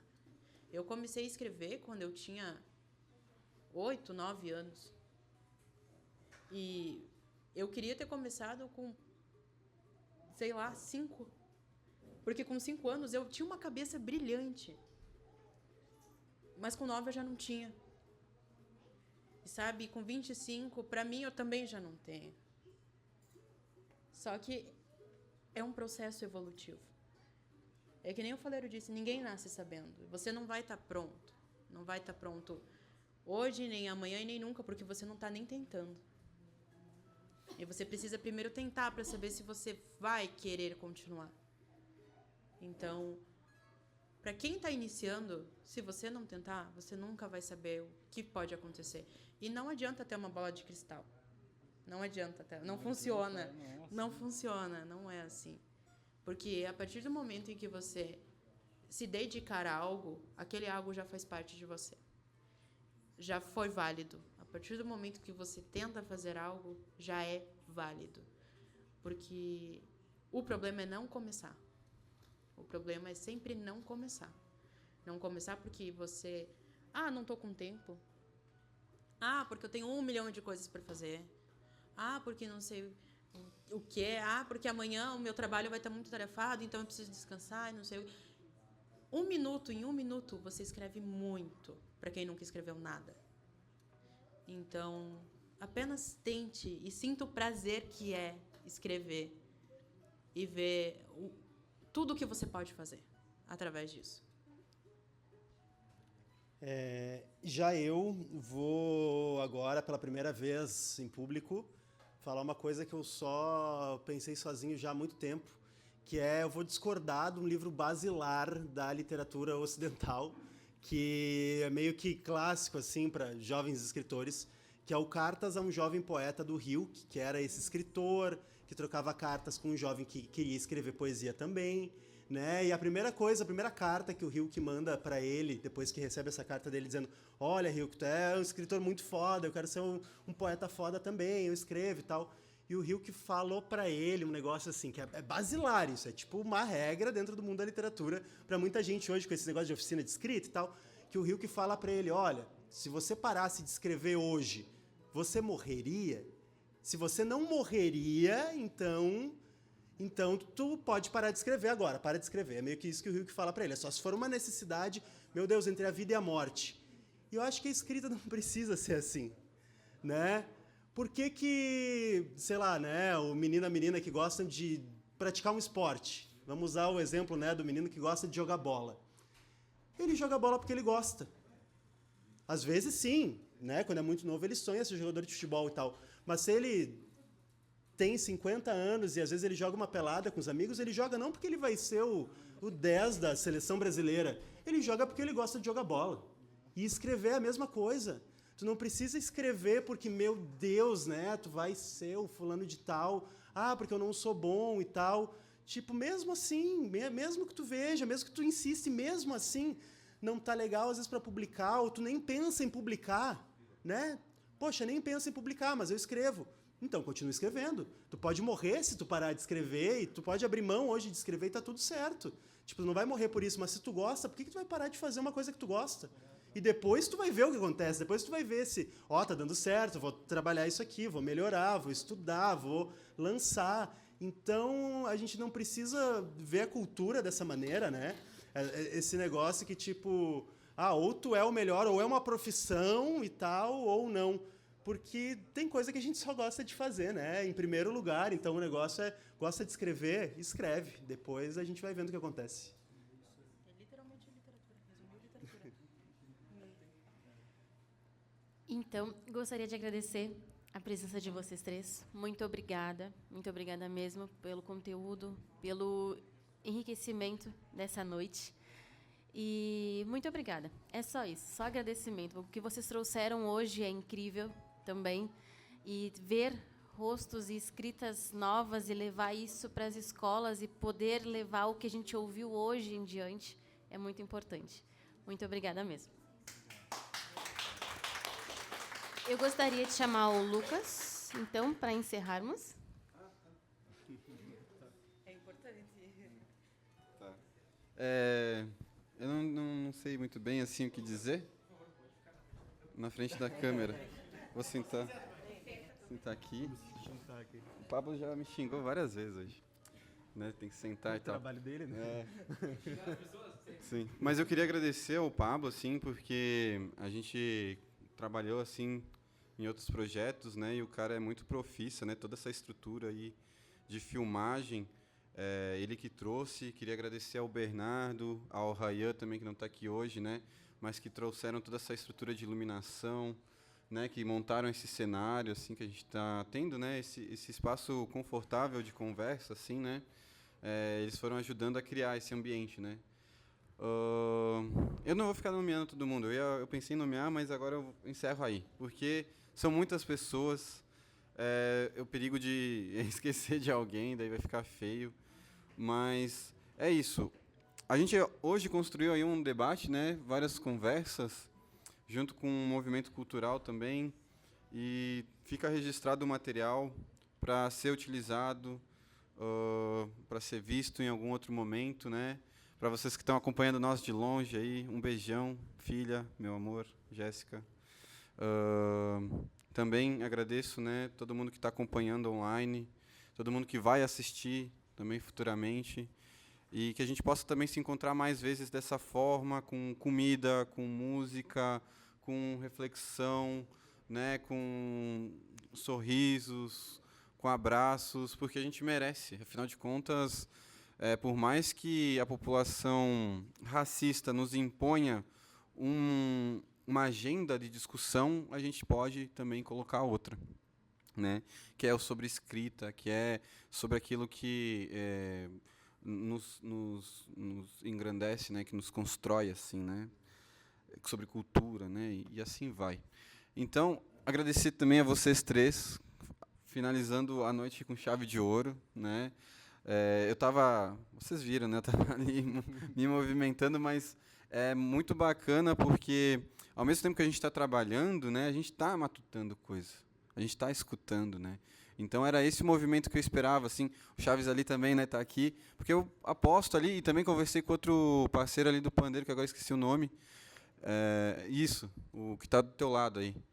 E ele, também, cara, fiquei escutando aí, e é isso aí mesmo. Então, a intenção era essa, né? Eu acho que estamos aqui com uma missão muito bem cumprida, né? Ter o encontro, ter pessoas que estavam aqui também, sim, a trabalho, mas que também puderam refletir, porque é isso, né? A gente está o tempo todo trabalhando, né? Então, vamos trabalhar, e vamos trabalhar de um jeito maneiro, trabalhar de um jeito que também nos traga reflexões, conscientização, né? Então, acho que é essa a intenção disso tudo, né, desse movimento todo que é muito arduoso, assim, é muito árduo, né? Tô longe aí da minha mulher, da minha filha, né? Mas estou também feliz, assim, por estar construindo isso, né, aqui em Bento Gonçalves. Como proponente, né, estava até comentando aqui, como proponente em Bento Gonçalves, eu acho que eu estou encerrando, assim, porque, enfim, né, acho que a minha vida já está voltada para outro estado, mas tenho em mim, a Zilda tem também em mim aí um coordenador aí de cultura pedagógico, que precisar, a gente vai estar fazendo para que mais espaços desses aconteçam. A Isa também tem aí os seus projetos muito bem pensados, maravilhosos, assim, que eu espero que vão para frente também, né? Vocês também contem comigo aí, né, para o que daí vier, assim, né? E agora a gente vai lá para Santa Catarina, vamos ver o que a gente faz lá, né, professora professora Lisandra, né, também. Então, mas nunca fugi. A gente vai continuar aqui porque aqui é um espaço muito importante a ser disputado. Se a narrativa daqui sobre a meritocracia, principalmente, né, do trabalho italiano, é tão forte, é porque isso tem um interesse nacional, não é só um interesse local. Existe um interesse nacional de que essa narrativa da meritocracia do trabalho italiano seja a única que explique o desenvolvimento de Bento Gonçalves, né? E está ligado ao racismo, né? Está ligado a... O governo brasileiro fez um bom investimento. Exato, que fez um bom investimento, que teve um bom plano. Mostrando um século depois, está mostrando que deu certo. Exato. E que mais atual ainda, de que a xenofobia com quem mora nos estados norte e nordeste é ok. É ok. Esse racismo com as pessoas. Ontem, inclusive, vou deixar aqui registrado, teve um documentário, lançaram um documentário sobre as mulheres nordestinas que moram em Bento Gonçalves. Importantíssimo. Nós tivemos 4 pessoas no lançamento do documentário, né? E não estou falando que isso é ruim. Não. Estou falando que isso é um dado, né? É uma expressão de como essas questões são tratadas aqui na cidade. E de como isso é perigoso para essa narrativa de que a meritocracia do trabalho italiano é a única coisa, não estou dizendo que não explica, né? Mas dizendo que é a única coisa que explica o desenvolvimento, né? Então, a gente tenta trazer novas narrativas para a cidade do vinho. Essa é a intenção dessa conferência. Novas narrativas para a cidade do vinho, que sejam mais respeitosas com o trabalho das populações negras que passam, que vivem e que forma 20% da população aqui em Bento Gonçalves. Tá certo? Muito obrigado, acho que é isso.